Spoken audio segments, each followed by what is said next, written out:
which the conspiracy was entertained by any one of them. இவைகள் இருந்தால் section 10 அதை நிரூபணம் செய்யலாம். அது ரெலவெண்ட் ஃபேக்டாக பார்க்கப்படுது.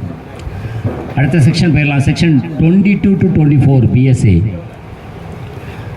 R 24 to 30 IEA.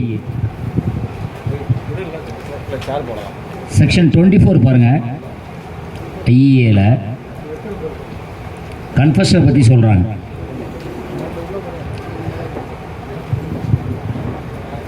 கன்ஃபஷன்னா என்ன? கன்ஃபஷன் ஒப்புதல். அது கன்ஃபஷனல் ஸ்டேட்மெண்ட்ல என்ன ஷாக் ஆகுதுங்க? ஒப்புதல் வாக்குமூலம்னா கன்ஃபஷனல் ஸ்டேட்மெண்ட். கன்ஃபஷனல் ஸ்டேட்மெண்ட்டை பற்றி எவிடன்ஸ் ஆக்டில் எங்கேயாவது இருக்கா? கன்ஃபஷனை பற்றி மட்டும்தான் இருக்கும்.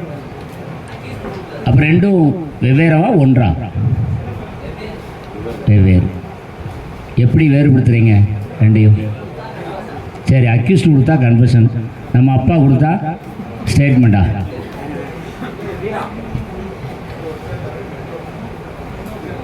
ஸ்டேட்மெண்ட் கொடுத்ததுக்கப்புறம் ஒருத்தன் அக்யூஸ்ட் ஆகிட்டோம்னா அது கன்ஃபஷன் இல்லையா? அப்போ கன்ஃபஷன் என்ன?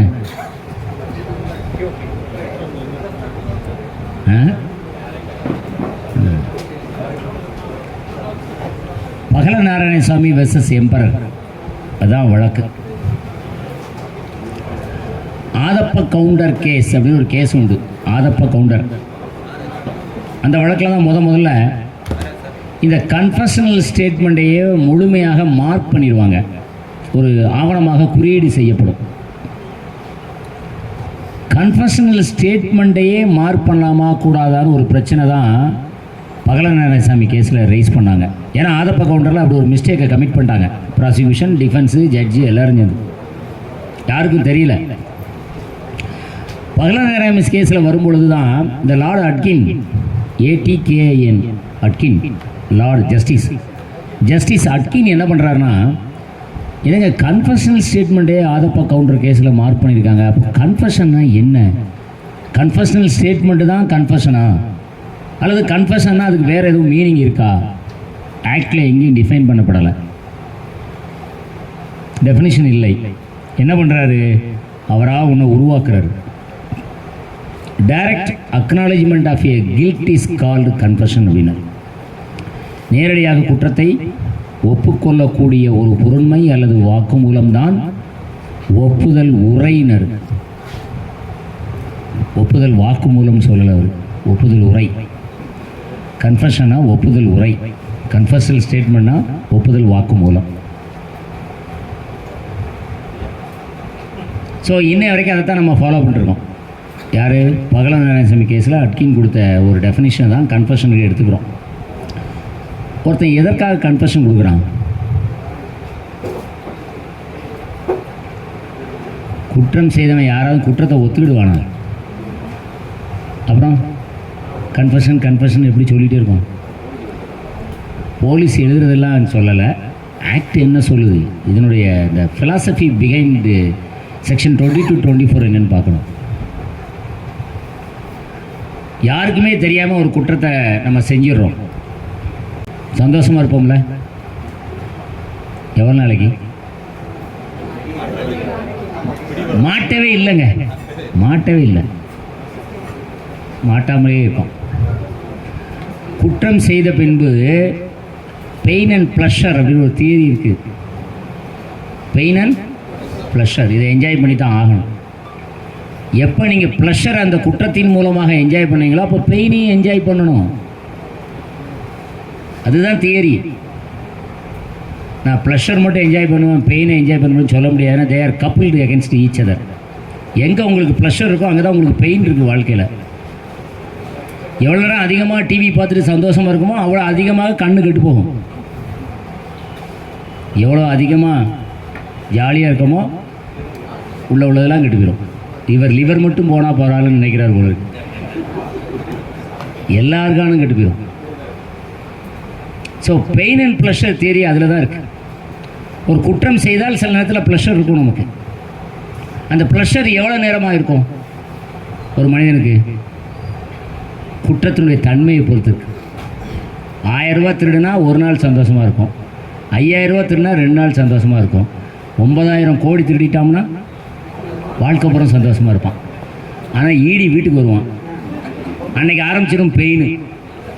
அது வரைக்கும் உனக்கு ப்ளஷர், அப்புறம் பெயின் ஆரம்பிச்சிடும், அப்புறம் ஐயோ ஏன்னு கத்த முடியாது. அப்படின்னா கன்ஃபெஷனுங்கிறது எந்த இடத்துல வருது பாருங்கள். ப்ளஷர் என்ஜாய் பண்ணும்போது வராது, பெயின் வரும்பொழுது வந்துடும். இதைத்தான் கன்ஃபெஷன் தான். எப்போ வரும் பெயின்? யாருக்கும் தெரியாத ஒரு குற்றம் நம்ம பண்ணியிருக்கிறோம், ஜாலியாக இருக்கும், யாருக்கும் தெரியல, எல்லாரும் முட்டா பசங்க, நம்மளை யாரும் தேட மாட்டேங்கான், கண்டுபிடிக்க மாட்டேங்கான். அவன் வீட்டுக்கு போகிறான், இவன் வீட்டுக்கு போகிறான் போலீஸு, நம்ம வீட்டுக்கு வரவே இல்லை, ஜாலி. கொஞ்சம் நாளாகும், இவன் மைண்டில் ஒரு டிஸ்டர்பன்ஸ் இருந்துக்கிட்டே இருக்கும். என்னதான் ப்ளஷரை என்ஜாய் பண்ணிக்கிட்டு இருந்தாலும் பேரலாக சம் லிட்டில் டிகிரி அவனுக்கு ஒரு டிஸ்டர்பன்ஸ் இருக்கும். அதை அனுபவிச்சா தான் தெரியும், குற்றம் பண்ணி அதை அனுபவிச்சா தான் தெரியும். அப்போ என்ன, அந்த கேள்வியை பார்த்து கேட்டுறாதீங்க. இது நானும் உங்களை மாதிரி யூகத்தில் தான் சொல்கிறேன். ஸோ என்ன பண்ணுறான்னா, இவனுக்கு ஒரு அழுத்தம் கொடுத்துட்டே இருக்கும் மனசுக்குள்ளே. அந்த அழுத்தம் என்னமாகுமா, ஐயோ யார்ட்டையாவது சொல்லி மன்னிப்பு கேட்கணும் போல இருக்கே. ஒரு ஸ்டேஜுக்கு வருவான், அன்னைக்கும் ஒரு ஸ்டேட்மெண்ட் கொடுப்பான், அதுதான் கன்ஃபெஷன். ரெமோர்ஸ்மெண்ட், மனம் வெதும்பி வருந்தி ஒரு நாள் இல்லை ஒரு நாள் அவன் வெளிப்படுவான், இல்லைனா அவன் செத்து போயிடுவான் சீக்கிரமாக. சைக்காலஜிக்கல் இம்பேக்ட் அவனை ரொம்ப அட்டாக் பண்ணும், அவன் வெளி சொல்லி ஆகணும். இதைத்தாங்க ஸ்டீஃபன் கன்ஃபெஷன் எழுதினான். இந்த போலீஸ் எழுதிட்டுலாம் கன்ஃபெஷன் கிடையாது. அவங்க கேஸை மேனேஜ் பண்ணி கேஸை ப்ராசிக்யூஷனை அட்வான்ஸ் பண்ணி கொண்டு போய் கன்விஷன் இருக்குது என்னமோ அதை எழுதிட்டு இருக்காங்க. எப்போதுமே லாங்கிறது வந்து கிரவுண்ட் ரியாலிட்டியை விட கொஞ்சம் டிஸ்டன்ஸாக தான் இருக்கும், ரெண்டும் ஒன்று சேராது.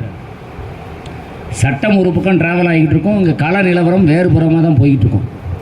ரெண்டையும் நீங்கள் ஜாயின் பண்ணவே முடியாது, ரெண்டையும் பேரலாகவே இந்த ட்ரெயின் ட்ராக் மாதிரியே கொண்டு போகலாம்.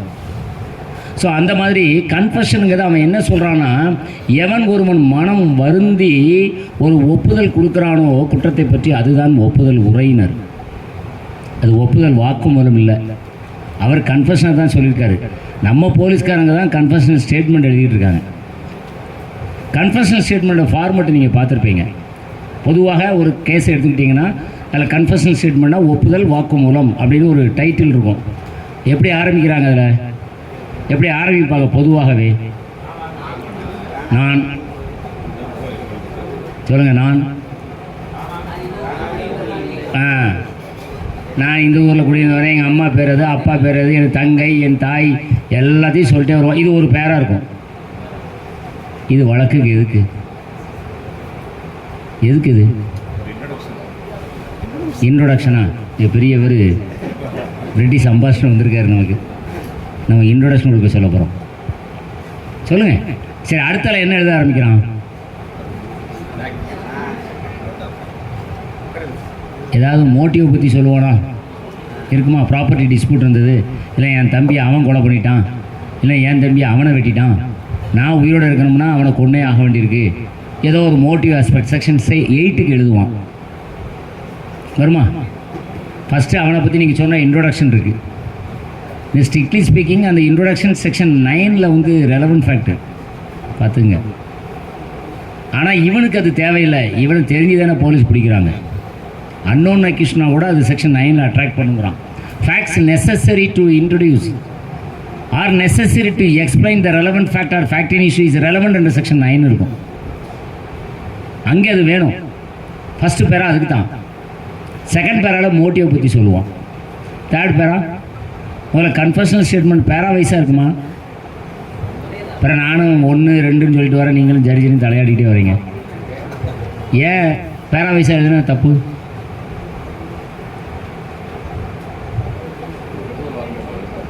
மேனிப்புலேஷன் இருக்கு, மேனிப்புலேஷன் இருக்கக்கூடாது. அதனால் பேரா வைஸாக எழுதக்கூடாது.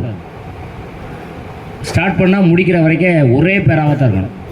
அதனால தான் கன்ஃபெஷன் ஸ்டேட்மெண்ட்டை அப்படி எழுதுகிறாங்க, பேரா வைஸ் எழுதக்கூடாது. ஸோ இப்போ 2வது சப்ஜெக்ட் என்ன கொடுக்குறான்னா மோட்டிவை பற்றி கொடுக்குறான். 3வது இப்போ கதைக்கு வந்துடுவான், சொல்ல ஆரம்பிச்சிடுவான். நாலாவது எப்படி முடிப்பாங்க? என்னை அழைத்து சென்றால் எடுத்துறேன் என்று வாக்குமூலம் கொடுத்தார். எத்தனை பார்ட் இருக்குது பாருங்கள். இதில் ஒரு இன்ட்ரொடக்ஷன் பார்ட் இருக்குது, மோட்டிவ் ஆஸ்பெக்டுக்குள்ள ஒரு பார்ட் இருக்குது, கன்ஃபஷன் இருக்குது, செக்ஷன் 27 பார்ட் இருக்குது. இது எல்லாம் சேர்ந்தா கன்ஃபஷனல் ஸ்டேட்மெண்ட்டு. இந்த மூணாவது பார்ட் இருக்குது பாருங்கள், அது மட்டும்தான் செக்ஷன் 24. அது மட்டும்தான் செக்ஷன் 24 to 30 வரைக்கும் வரும் ஐஇஏல. இப்போ 22, 23 முடிச்சிட்டாங்க பிஎஸ்ஏ. ஸோ அப்போ கன்ஃபஷனல் ஸ்டேட்மெண்ட்னா என்ன? இப்போ பாருங்கள், லார்ட் அட்கினோட டெஃபினேஷனை பாருங்கள். Direct acknowledgement of a guilt is called confession. இந்த மூணாவது பார்ட்டுக்கு பாருங்கள், அது மட்டும்தான் கன்ஃபஷன். நாலாவது பார்ட்டுக்கு போயிட்டீங்கன்னா அது செக்ஷன் 27 போயிடும். ஸோ 24 எந்த பார்ட் இருக்குன்னா கன்ஃபஷனல் ஸ்டேட்மெண்ட்டில் ஒரு தேர்ட் பார்ட். ஒரு எக்ஸாம்பிளுக்காக தேர்ட் பார்ட்டுன்னு சொன்னேன், ஏன்னா மோட்டிவ்க்கு அப்புறம் வேறு விஷயங்கள்லாம் சொல்லலாம், இது நிறைய இருக்குது. ஆனால் அந்த குற்றம் சம்பந்தமாக அவன் ஒப்புக்கொண்டு கொடுக்குறான் பாருங்கள், ஒரு 4 வரி தான் இருக்கும். நான் தான் இந்த அருவாளை வைத்து வெட்டி கொன்றேன். உடனே அதை மார்க் பண்ண போகிற ஜட்ஜி நம்ம இருந்து கற்றுவோம், சார் இதை மார்க் பண்ண முடியாது சார், எவிடன்ஸ் கொடுக்க முடியாது சார் நம்ம சொல்லிட்டு இருக்கோம். ஏன்னா confession to police officer not அட்மிசபிளா? அப்படிலாம் இல்லையே, 25 அப்படியே சொல்லுது.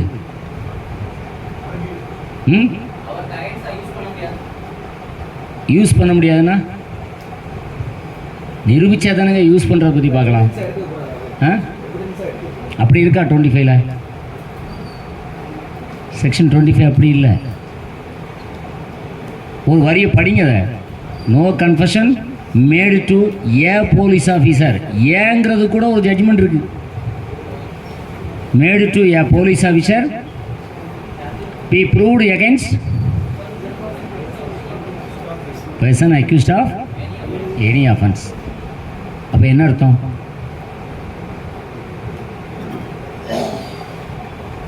யார் ஒருவன் மீது ஒரு குற்றச்சாட்டு இருக்கிறதோ அந்த நபர் அந்த குற்றம் சம்பந்தமாகவோ அல்லது எந்த ஒரு குற்றம் சம்பந்தமாகவோ எனி அஃபென்ஸு. எனி அஃபென்ஸ்னால் 2-3 அஃபென்ஸ் அர்த்தம் கிடையாது, புளூராலிட்டியில் சொல்லலை. ஒரு வழக்கில் ஒரு ஒப்புதலை கொடுப்போம், அது இன்னொரு வழக்குக்கான சங்கதியாக இருக்கும். அந்த எனி அஃபென்ஸுங்கிற வார்த்தை அது. எந்த ஒரு குற்றமும் அர்த்தம் இல்லை, எந்த வழக்கில் உள்ள எந்த ஒரு குற்றமும், அதான் அதுக்கான மீனிங். ஸோ ஒரு குற்றச்சாட்டுக்கு உள்ளான நபர் ஒரு ஒப்புதலை கொடுக்கிறாரு காவல் அதிகாரியிடம், அதை அவருக்கு எதிராக நிரூபணம் செய்ய முடியாதா கூடாதா? கூடாது. முடியாதுன்னா இருக்கு பாருங்க. cannot be proved இருக்கா, shall not be proved இருக்கா? shall not be proved. நிரூபணம் செய்ய கூடாது, நிரூபணம் செய்ய முடியும். அது irrelevant இல்லை. நல்லா பாருங்க, 25ல் இருக்கிற கன்ஃபஷன் irrelevantன்னு எந்த இடத்துலையும் சொல்லப்படலை, அது ரெலவெண்ட்டு. ஆனால் நிரூபணம் செய்யக்கூடாது. செக்ஷன் 24ல் இருக்கிற கன்ஃபஷனை பாருங்கள், irrelevant. அப்போ போலீஸ்ட்டு கொடுக்குற கன்ஃபஷன் வந்து ரெலவெண்ட்டுங்க. ரெலவென்சிக்குள்ளே வந்தீங்கன்னா அது ரெலவெண்ட்டுங்கிறது ஆன்சர். அது irrelevantன்னு சொல்ல முடியாது, இன்அட்மிசபிள்னு சொல்ல முடியாது. அட்மிட் பண்ணக்கூடாது. ஏன்னா அட்மிட் பண்ணக்கூடாதுன்னா அது நிரூபணம் செய்யக்கூடாது. நிரூபணம் செய்யக்கூடாதுன்னா ஆட்டோமேட்டிக்காக அது நிரூபணம் செய்ய முடியாதுன்னா அட்மிட் பண்ண முடியாது. இன்அட்மிசபிள் இல்லை, அது cannot be admitted. ரெண்டுக்குள்ள வித்தியாசம் அதுதான் அந்த செக்ஷன் 25ல். ஸோ இப்போ கன்ஃபஷன் நமக்கு என்னன்னு தெரியுது, கன்ஃபஷனல் ஸ்டேட்மெண்ட்டுக்கான வித்தியாசம் புரியுது. 25ல் ஒரு போலீஸ் ஆஃபீஸர்கிட்ட கொடுத்த கன்ஃபஷன் நிரூபணம் செய்ய கூடாதுன்னு புரியுது. இது எல்லாம் எங்கே கொடுக்குறாங்கன்னா செக்ஷன் 25ல் இருக்குது ஐஇஏல. அதுக்கு ஈக்குவலன்ட் ப்ரொவிஷன் இங்கே பார்த்துங்க, 23ல் இருக்குது. சரி, இப்போ 24 ஐஇஏல உள்ள கன்ஃபஷனை பற்றி பார்க்கலாம். கன்ஃபஷனை வந்து 24ல் irrelevantன்னு சொல்லியிருக்காங்களா? ஏன் irrelevantன்னு சொல்லியிருக்காங்க? 25ல் irrelevantன்னு சொல்லலை, ஆனால் 24ல் வந்து irrelevantங்கிறாங்க. 25ல் வந்து irrelevant சொல்லியிருந்தால் 24ல் irrelevant சொல்லியிருக்காங்கன்னா ஓகேங்களாம். ரெண்டையும் டிஸ்டிங்விஷ் பண்ணிட்டாங்க. 24ல் மட்டும்தான் அது irrelevant. ஏன்? Threat, promise, inducement. இப்போ பிஎஸ்ஐயில் ஒரு வார்த்தை அடிஷ்னலாக சேர்த்துருக்காங்க, coercion. Threat, inducement, threat, coercion or promise அப்படிங்கிறது பிஎஸ்ஏல 4 வார்த்தை இருக்குது, ஐஏல 3 வார்த்தை தான் இருக்குது.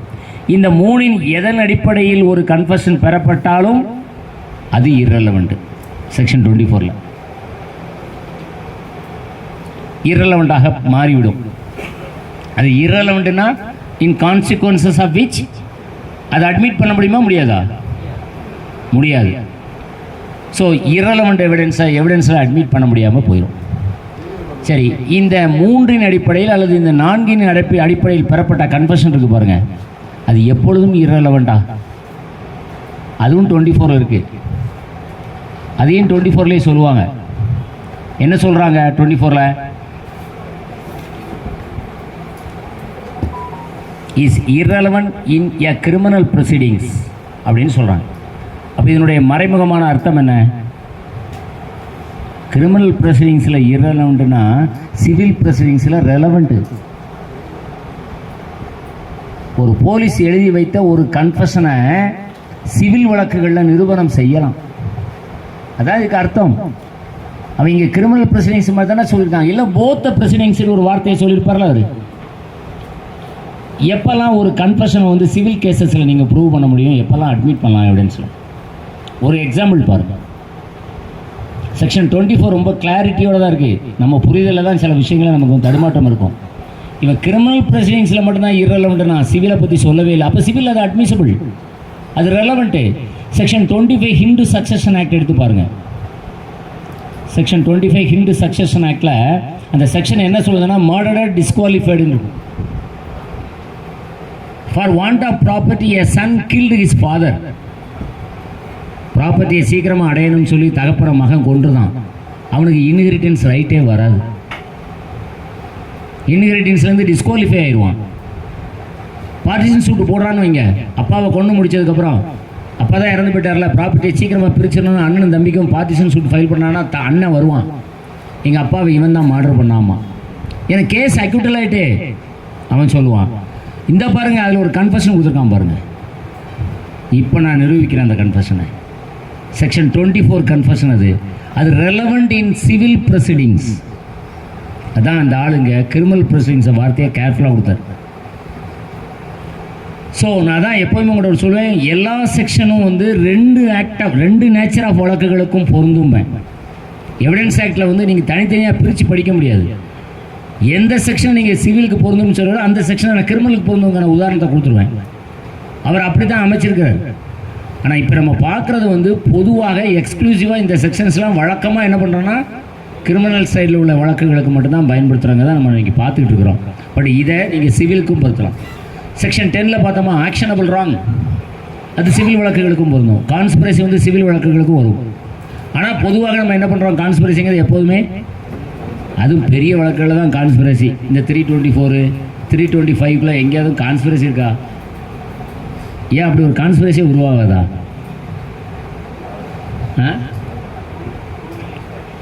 எதில் இப்போ கொலைகேஸில் ஈஸியாக ப்ரூவ் பண்ணிடலான்னு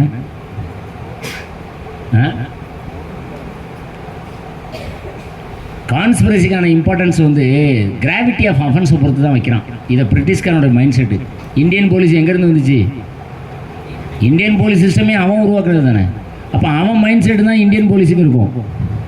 அதுதான் இந்த கான்ஸ்பிரசியை வந்து கிராவிட்டி ஆஃப் அஃபென்ஸை பொறுத்து, அந்த நேச்சர் ஆஃப் அஃபென்ஸை பொறுத்து ஃபிக்ஸ் பண்ணுறான். சாதாரண வழக்குகளுக்கும் ஃபிக்ஸ் பண்ணல. ஆனால் சாதாரண வழக்குலையும் கான்ஸ்பிரசி இருக்குமா இருக்காதா? நீங்கள் நினச்சி பாருங்கள், உறுதியாக இருக்கும். ஆனால் யாராவது ஒரு ப்ராசிக்யூஷனில் 120 வந்து 324 கொடுத்துருக்காங்க. கொடுத்தா ஜட்ஜே முதல்ல ஃபைலுக்கு எடுக்க மாட்டார். இது எப்படிங்க 324க்கு கான்ஸ்பிரசி வரும்னு அவர் கேட்பார்.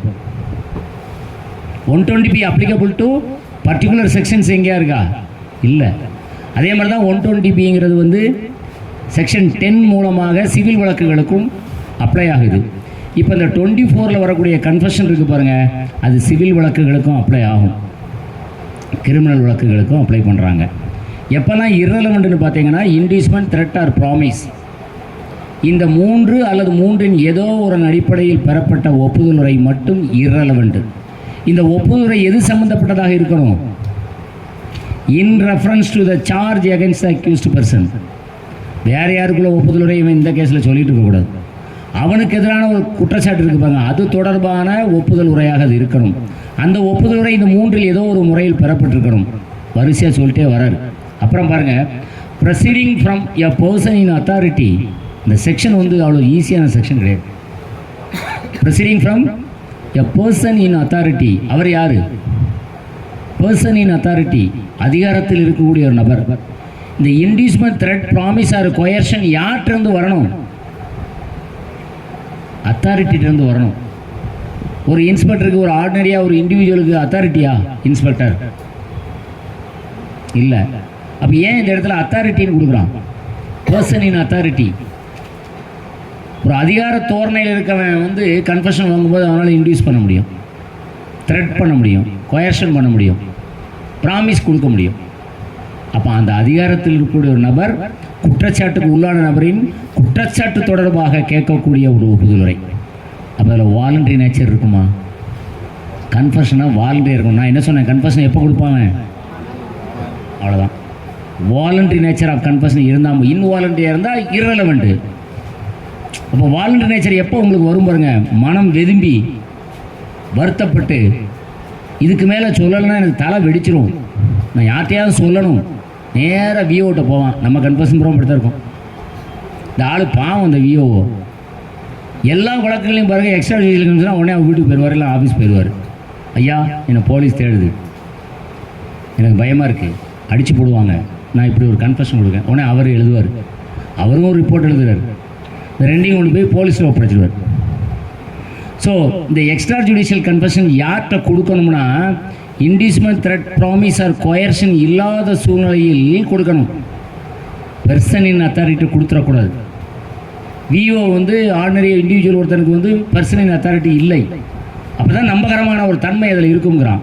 ஸோ யாரெல்லாம் அதிகாரத்தில் இருக்கிறானோ அவனுக்கு கீழே உள்ள ஒருத்தன் கன்ஃபெஷனை வாங்கினாமனா அதில் வந்து டீம்டு இன்டியூஸ்மெண்ட் இருக்கும், deemed coercion, deemed promise, deemed threat இருக்குங்கிறான். இவ்வளவும் இல்லாமல் இருந்தால் அந்த கன்ஃபெஷன் ரெலவெண்ட், அதர்வைஸ் இரலவெண்ட். சரி, இப்போ இன்டியூஸ்மெண்ட் இல்லை, த்ரெட் இல்லை, ப்ராமிஸ் இல்லை, கொயர்ஷன் இல்லை, பெர்சன் இந்த அத்தாரிட்டியும் இல்லை, ஒரு கன்ஃபெஷன் கொடுத்துருக்கு, அதையும் நம்பலாமா? ஏன் நம்ப முடியாது?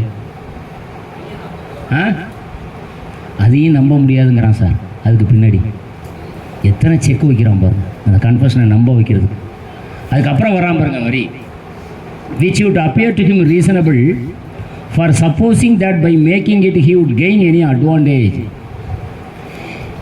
இந்த ஒப்புதலை கொடுப்பதன் மூலமாக அவனுக்கு ஏதோ ஒரு லாபம் இருக்குது, ஒரு அனுகூலம் இருக்குது. அப்படி கொடுக்கப்பட்டிருந்தால் அது இரலவெண்ட். இன்டியூஸ்மெண்ட் இல்லை, த்ரெட் இல்லை, ப்ராமிஸ் இல்லை, கொயர்ஷன்லாம் இல்லை, அவனாக தான் கொடுத்தான். ஆனால் அவனாக கொடுத்தான் கூட அவனுக்கு ஏதோ ஒரு அனுகூலம் இருக்குது. அப்படி அனுகூலம் இருப்பதாக இருந்தால் அந்த கன்ஃபெஷன் இரலவெண்ட். அடுத்தால அதோடையும் அவர் விடலை. அதுக்கப்புறமும் சொல்கிறாரு, or avoid any evil of a temporal nature in reference to the proceedings against him. Temporal nature, பிரைஸ்ட்டை போய் சர்ச்சு ஃபாதர்கிட்ட போய் சிலர் பாவ மன்னிப்பு கேட்குறாங்களே, அப்படி ஒரு கொஸ்டினை டிசிஜி எக்ஸாமில் ஏதோ கேட்டதாக சொன்னாங்க. அது ரெலவெண்ட்டா இரலவெண்ட்டா? சர்ச்சு ஃபாதர்கிட்ட போய் ஒரு டிசிப்ளின் ஒருத்தன் கொடுக்குறான், எல்லாம் ஒரு இந்து சாமியார்கிட்ட போய் எனக்கு பாவ மன்னிப்பு வேணும், இப்படி ஒரு கொலை பண்ணிட்டேன் அப்படின்னு மன்னிப்பு கேட்கான். ரெலவெண்ட்டு தானா இரலவெண்ட்டா? ஸ்டீஃபன் என்ன சொல்கிறாருன்னு பார்ப்போம். இது ரெண்டு நம்ம சொல்கிறது. அவர் என்ன சொல்லியிருக்காருன்னு பாருங்கள். Avoid any evil of a temporal nature. Temporal நேச்சர்னா வாழ்க்கை இரண்டாக பிரிக்கப்படுது, மறுமை வாழ்க்கை, இம்மை வாழ்க்கை. மறுமையை பார்த்தவன் யாராக இருக்கானா? இருப்பதாக நம்பப்படுது. எப்படி பேய், பிசாசு, கடவுள்லாம் இருக்குன்னு நம்புகிறோமோ அதே மாதிரி இப்போ மறுமைன்னு ஒரு வாழ்க்கை இருக்காதாக நம்பப்படுகிறது. சில மதங்கள் நம்புகிறாங்க, சில மதத்தில் அதை பற்றி ஒன்றுமே இல்லை. அந்த டெம்பரல் நேச்சர்னால் என்ன அர்த்தம்னு கேட்டிங்கன்னா, லௌகிக வாழ்க்கை, இப்போ நம்ம வாழக்கூடிய இந்த வாழ்க்கை, இதுதான் டெம்பரல் நேச்சர். மறுமை வாழ்க்கைங்கிறது சூப்பர் நேச்சுரல் லைஃபு. இருக்கோ இல்லையோ இருக்குன்னு நினச்சிட்டு போயிட்டே இருக்கணும். பட் டெம்பரல் நேச்சருங்கிறது இப்போ வாழக்கூடிய இந்த லௌகீக வாழ்க்கை, இந்த வாழ்க்கை இருக்குன்னு நம்ம நம்புகிறோமா இல்லையா? இல்லை, இதையும் நம்பிக்கை இல்லையா? நம்ம இம்மை வாழ்க்கையில் அருமையாக வாழ்கிறோம் என்பது மட்டும் மறந்து போன அற்புதம்னு ஒருத்தன் கவிதை எழுதினான். அற்புதமான விஷயம், அதை மறந்து போன அற்புதமான விஷயமா. அப்போ இம்மை வாழ்க்கையில் இவனுக்கு எவ்வளோ துன்பத்தோடு வாழ்கிறான் பாருங்க. அதனால தான் எனக்கு மறந்து போச்சு. வீட்டில் அடிபட்டுருப்பானா? அது சின்ன வயசுலேருந்தே அப்பா அம்மாட்ட அடி வாங்கி, அக்கா அண்ணன்ட்ட அடி வாங்கி, அப்புறம் தானே பொண்டாட்டிட்டு அடி வாங்குறோம். நமக்கு அடி வாங்குறது தான் பழக்கம் ஆரம்பத்துலேருந்து. இப்போ மட்டும் என்ன மானம்? ஆனால் அடி வாங்குறது ஒரு இஷ்யூ இல்லை. இம்மை வாழ்க்கையில் துன்பங்களிலிருந்து நீ விடுபடுவாய் அப்படிங்கிற ஒரு ப்ராமிஸை யாரோ ஒருத்தன் கொடுத்துருக்கான். அதனால அவன் கன்ஃபெஷன் கொடுத்துட்டான். இப்போ சர்ச்சி ஃபாதியார்கிட்ட போய் சொல்கிறான். சர்ச்சி ஃபாதியார் வந்து என்ன செய்வார்? பாவமணி கொடுக்கும்போது என்ன சொல்லுவார்? யாராவது சினிமாவில் பார்த்துருப்போம், நேரில் நம்ம போய் பார்க்கல, அந்த சூழல் நமக்கு உருவாகலை. ஆனால் அவர் என்ன சொல்லுவார்? கர்த்தர் உன்னை மன்னிப்பார். எப்போ மன்னிக்கிறது? நாளைக்கா, நாளா கழிச்சா, இல்லை இந்த வாழ்க்கையிலையா, மறுமையிலையா? எப்போ மன்னிப்பார்?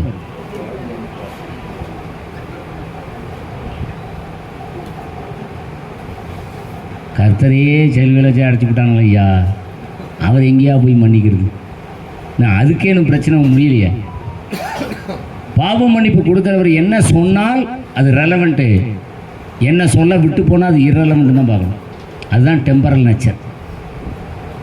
இப்போ பாவ மன்னிப்பு கொடுக்க போகிறோம், நம்ம பாதிரியார்கிட்ட போயாச்சு. உனக்கு இந்த லௌகீக வாழ்க்கையில் உனக்கு விடுதலை கிடைக்கும். நீ குற்றத்தை ஒப்புக்கொண்டால் உனக்கு விடுதலை கிடைக்கும், பாவங்களிலிருந்து நீ விடுபடுவாய் அப்படின்னு சொல்லிட்டாருன்னு வைங்க, அது இரலவெண்ட்டு. நீ குற்றத்தை ஒப்புக்கொண்டால் மறுமை வாழ்க்கையிலிருந்து துன்பங்களிலிருந்து விடுபடுவாய், சொர்க்கத்துக்கு டைரக்டாக போயிடுவ அப்படின்னு சொல்லிட்டாருன்னா அது ரெலவெண்ட்டு. இவங்க கொடுத்துருக்க என்ன கொடுத்துருக்காரு? இம்மை வாழ்க்கையை பற்றி தான் சொல்லியிருக்காரு, மறுமை வாழ்க்கையை பற்றி சொல்லலை. அப்போ மறுமை வாழ்க்கையில் உனக்கு ஏதோ ஒரு லாபம் இருக்குன்னு சொன்னால் எங்கள் அப்ளிகபிள் இல்லை. அவர் அதைத்தான் எழுதுறாரு. இன்னைக்கு உனக்கு என்ன லாபம் இருக்குங்கிறத பாரு, அதன் அடிப்படையில் இந்த கன்ஃபெஷனை கொடுத்துருக்காரான்னு பாரு. அப்போ அங்கே வாலண்டரி நேச்சர் இல்லை. எப்போ வாலண்டரி நேச்சர் இல்லையோ அப்போல்லாம் அது இரலவெண்ட். எப்போல்லாம் வாலண்டரி நேச்சர் இருந்ததாக அந்த கன்ஃபெஷன் தென்படுதோ, ஏன்னா அது அப்பியர்ஸ் டு ஆரம்பிக்கிறாங்க, which would appear to him reasonable. அப்போ அவனுக்கு எந்த அனுகூலமும் இல்லை. இந்த இம்மை வாழ்க்கையில் அவன் துன்பங்களிலிருந்து விடுபடுவாய் என்று அவனுக்கு யாரும் சொல்லலை. இன்டியூஸ்மெண்ட் இல்லை, த்ரெட் இல்லை, ப்ராமிஸ் இல்லை, கொயர்ஷன் இல்லை, பெர்சனின் அத்தாரிட்டி அந்த கன்ஃபெஷனை வாங்கவில்லை. அப்போ அது ரெலவெண்ட் அல்லது இரலவெண்ட் இன் கிரிமினல் ப்ரொசீடிங்ஸ். இதுதான் செக்ஷன் 22 BSA. அப்புறம் நம்ம 23 பார்த்துட்டோம். இப்போ கன்ஃபெஷன் எந்த வழியிலெல்லாம் பெறப்பட்டால் இரலவெண்ட் சொல்லப்பட்டிருக்குன்னு பாருங்கள். அடுத்த கான்செப்ட் என்னென்னு கேட்டிங்கன்னா, fruits of a poisonous tree. இது ஒரு டாக்ட்ரின். இது செக்ஷன் 29 இந்தியன் எவிடன்ஸ் ஆக்டில் இருக்குது. அது இப்போ 22க்குள்ளே கொண்டு வந்துட்டாங்க. 22னுடைய second proviso class. Second proviso class in 22 BSA, fruits of a poisonous tree. எப்படியெல்லாம் கன்ஃபெஷன் பெறக்கூடாதுன்னு சொல்லி 22ல் சொல்கிறாரோ, எப்படியெல்லாம் பெற்றாலும் பரவாயில்லை, அது கன்ஃபெஷன் தாங்க. ஃபஸ்ட்டு அங்கே ப்ராமிஸ் இருந்தது, இங்கே ப்ராமிஸ் ஆஃப் சீக்ரஸின்னு ஒரு வார்த்தையை பயன்படுத்துகிறார்.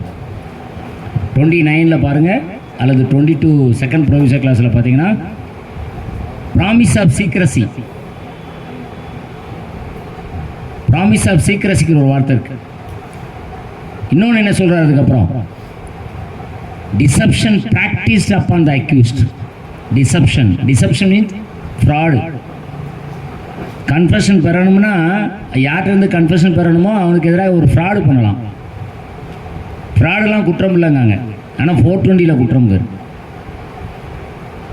கன்ஃபெஷன் பெறுவதற்கு ஃப்ராடு பண்ணலாங்கிறார். Deception practised upon the accused. முதல்ல ப்ராமிஸ் ஆஃப் சீக்ரஸி. மூணாவது வென் ஹி வாஸ் ட்ரங்க். குடிச்சிருக்கவன் சொன்னான்னா உண்மை தானே சொல்லுவான். அதனால் குடித்தவன் கன்ஃபெஷன் கொடுத்தா does not become irrelevant.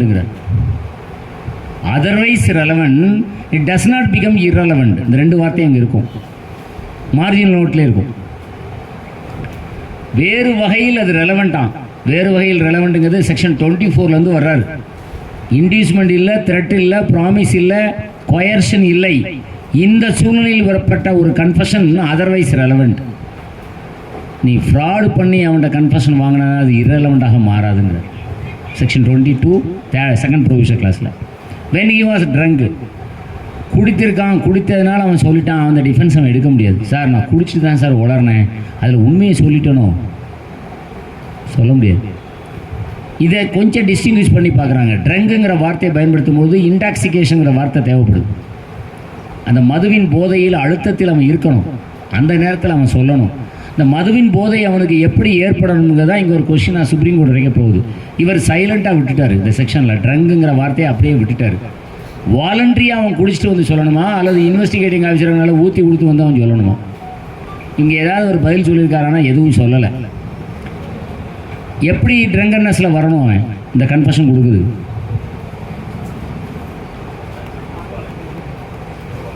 எப்பொழுதுமே கன்ஃபஷன் வாலண்டரியாக இருக்கணும், அதில் மாற்றமே கிடையாது. இப்போ ஒரு இன்வெஸ்டிகேட்டிங் ஆஃபீஸரே அவனுக்கு ஊற்றி விட்டு உண்மையை சொல்கிறாங்கிற, அவன் குடித்ததுக்கப்புறம் தைரியம் வந்துட்டான், கன்ஃபஷன் கொடுத்துட்டான். இப்போ இந்த கன்ஃபஷன் வந்து வாலண்டரி நேச்சராக இல்லையா? இல்லையா? ஏங்க வாலண்டரியான்னு சொன்னான், சைத்தான் உள்ளே போனோடனே உண்மையை சொன்னான்.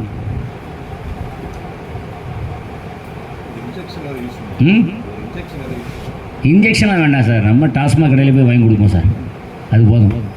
இவன் குவாலிட்டிக்கு இவனுக்கு இதுதான் லைக்.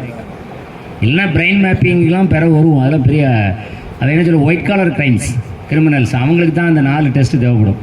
என்ன செஞ்சாலும் பதில் சொல்ல மாட்டான். அவனுக்கு தான் பிரெயின் மேப்பிங், லைட் டிடெக்டர் இதெல்லாம் அவருக்கு தான் வேணும். இவருக்கு ஐயோ பாவம், இவர் கன்வென்ஷனல் க்ரைம் பண்ணக்கூடியவன், திருடிட்டு தான் இன்றைக்கி கொலை பண்ணிட்டான். இவன் வந்து கன்வென்ஷனல் க்ரைம் பண்ணக்கூடியவன், இவன் ஒயிட் கலர் க்ரைம் இல்லை. அதனால் இவனுக்கு இந்த ஆர்டினரி மெத்தட் ஆஃப் ட்ரீட்மெண்ட்டே போதும். கொஞ்சம் குவார்ட்டருக்கு ஒரு ஆஃப் வாங்கி கொடுக்கணும், வாங்கி கொடுத்துட்டாரு. உண்மையை சொல்லிட்டான், கன்ஃபஷன் வந்துடுச்சு. இது ரெலவெண்ட்டாக இர்ரெலவெண்ட்டாக? இவர் சைலண்ட்டாக கொடுத்துருக்காரு நம்ம நினச்சிட்டு இருக்கோம். அவன் சைலண்ட்டாக கொடுக்கல, அவன் தான் அதர்வைஸ் ரெலவெண்ட் ஒரு வார்த்தையை முன்னாடி வச்சுருக்காரு. நீங்கள் 29 படிக்கீங்கன்னா 24லேருந்து தான் படிச்சுட்டே வரணும், திருப்பி திருப்பி திருப்பி திருப்பி. அங்கே அதர்வைஸ் ரெலவெண்ட்டுங்கிற வார்த்தையை அங்கே வச்சுருக்காரு. அங்கே இன்டியூஸ்மெண்ட் இருக்கக்கூடாது. நீ அந்நிய வாங்கி கொடுத்து அவனை இன்டியூஸ் பண்ணிட்டேன், அவன் சொல்லிவிட்டான், அங்கே போயிடுவார் திருப்பியும்.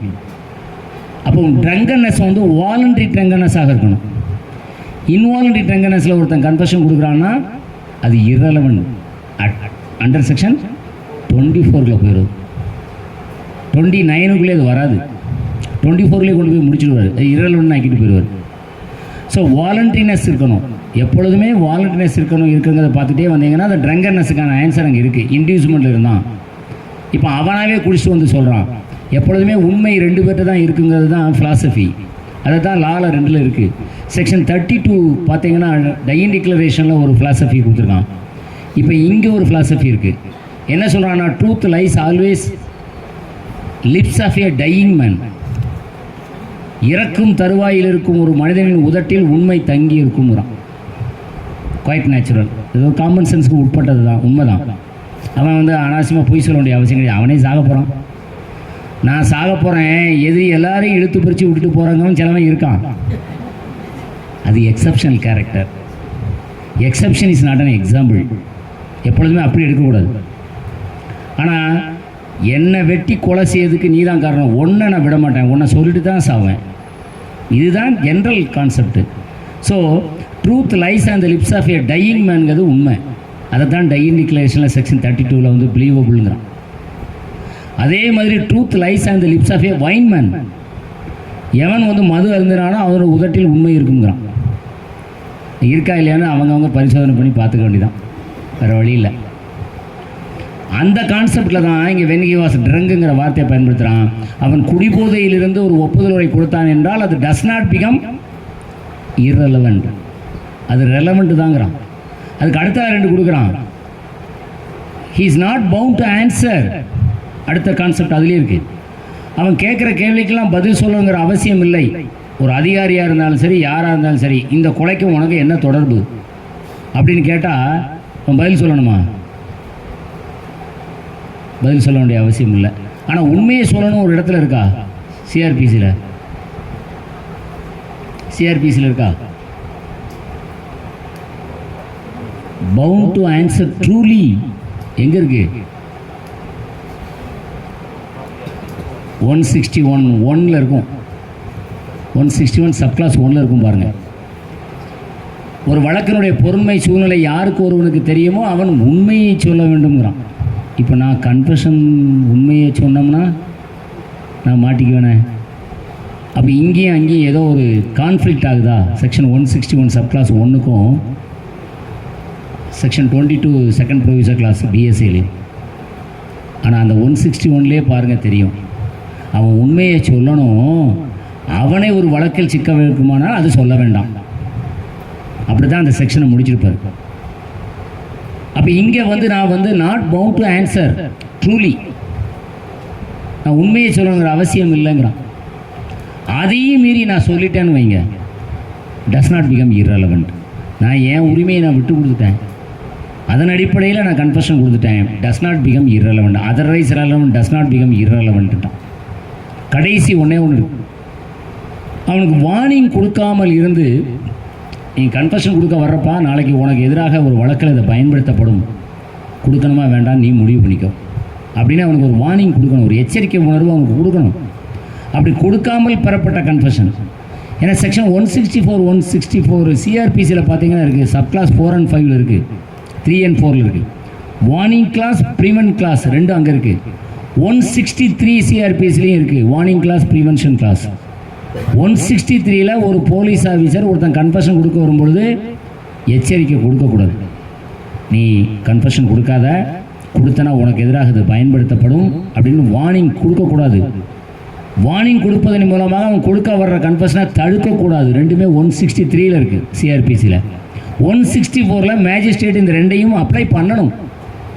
உனக்கு எதிராக அது பயன்படுத்தப்படும், வார்ன் பண்ணிட்டான் உன்னை, இதுக்கப்புறம் நீ கொடுக்கணும்னு நினைக்கிறியா, சரி கொடு, உன்னை நான் தடுக்கலை. இது 164ல் கொடுக்குறான். இந்த 22 செகண்ட் சப் கிளாஸில் ப்ரொவிஷனல் கிளாஸில் பார்த்தீங்கன்னா இப்படி ஒரு வார்னிங் கொடுக்கவே இல்லை, கன்ஃபெஷன் கொடுத்துட்டான். இப்போ அவன் சொல்கிறான் டிஃபென்ஸில், சார் இவர் எனக்கு வார்ன் பண்ணியிருந்தாருன்னா நான் கன்ஃபெஷன் கொடுத்துருக்க மாட்டேன்ல சார். அப்படி சொல்ல முடியாது, டஸ் நாட் பிகம் irrelevantட்டான். நீ உன் உரிமையை விட்டு கொடுத்துட்ட. Right to silence is my fundamental right, Nandini Satpathy கேஸில் இருக்குது, கோவா சிஎம். அதில் தான் முதல்ல கொடுக்குறாங்க. ஜஸ்டிஸ் கிருஷ்ணய்யர் எழுதின ஜட்ஜ்மெண்ட் இது. Right to silence is my fundamental right. நான் சைலண்ட்டாக இருந்திருக்கலாமே, செக்ஷன் 22 செகண்ட் ப்ரொவிசர் கிளாஸில் நான் சைலண்ட்டாக இருக்கேன்னா இருந்திருக்கலாம். நான் இருக்கலை, என்னுடைய ரைட்டை நான் அவைல் பண்ணாமல் அதை வேவ் பண்ணிட்டேன், விட்டுட்டேன் அந்த உரிமையை, நான் கன்ஃபெஷன் கொடுத்துட்டேன் அப்படின்லாம் நீ டிஃபென்ஸ் எடுக்க முடியாதுப்பா. அது டஸ் நாட் பிகம் irrelevant. இவ்வளோதான் கன்ஃபெஷன். கன்ஃபெஷனை எப்போல்லாம் பெறலாம், எப்போல்லாம் பெற முடியாது, எப்படியெல்லாம் பெறலாம். இதுக்கப்புறம் இன்னொரு செக்ஷனை வைக்கிறாரு, 22க்குள்ளே இருக்குது. அது ஆக்சுவலாக ஐஏல பார்த்தீங்கன்னா செக்ஷன் 28. இந்த 24ல் என்னென்ன சொல்லியிருக்காரோ பாருங்கள். ப்ராமிஸ், இன்டியூஸ்மெண்ட், த்ரெட்டு, இப்போ கொயர்ஷனை சேர்த்துங்க. இந்த 4 அடிப்படையில் பெறப்பட்ட கன்ஃபெஷன் irrelevant இன் கிரிமினல் ப்ரொசீடிங்ஸுங்கிறார். ஆனால் இந்த 4 கொடுத்த பின்னரும் ஒருத்தன் கன்ஃபெஷன் கொடுக்குறான்னா அது சில நேரங்களில் ரெலவெண்ட்டுங்கிறார். அதான் 28ங்கிற செக்ஷன். எப்போல்லாம் அது அந்த மாதிரியான காலகட்டங்களில் பெறப்பட்ட கன்ஃபெஷன் ரெலவெண்ட்னா பை பேசேஜ் ஆஃப் டைம் அப்படிம்பார். முதல்ல அவனுக்கு த்ரெட்டன் கொடுக்கப்பட்டது உண்மைதான், அவனுக்கு ப்ராமிஸ் கொடுக்கப்பட்டது உண்மைதான், இன்டியூஸ்மெண்ட் இருந்தது அது உண்மைதான். ஆனால் அந்த நேரத்தில் அவன் அந்த கன்ஃபெஷன் கொடுக்கல. எப்போ கொடுக்குறான்? கொஞ்சம் நாள் போயிடுச்சு, அவனுக்கு இருந்த பயம் போயிட்டு, அவனுக்கு கொடுக்கப்பட்ட இன்டியூஸ்மெண்ட்லாம் மைண்டை விட்டு அந்த இம்ப்ரெஷனே போயிட்டு அதுக்கப்புறம் அவன் கொடுக்குறான்னா அது எப்படிப்பட்ட கன்ஃபெஷனாக இருக்கும்? வாலண்டரி கன்ஃபெஷனாக இருக்கும். ஸோ 28ங்கிறது எக்ஸப்ஷன் டு செக்ஷன் 24. இந்த வார்த்தைகள் எல்லாமே அங்கே இருக்குது. 24ல் இருக்கிற 4 டேர்ம் இருக்குது பாருங்கள், inducement, threat, promise or coercion. இந்த 4மே அந்த செக்ஷன்லேயும் வரும். இப்போ அதை இங்கே கொண்டுட்டாங்க. 22 ஃபஸ்ட்டு ப்ரொவிசர் கிளாஸ் பிஎஸ்சியில்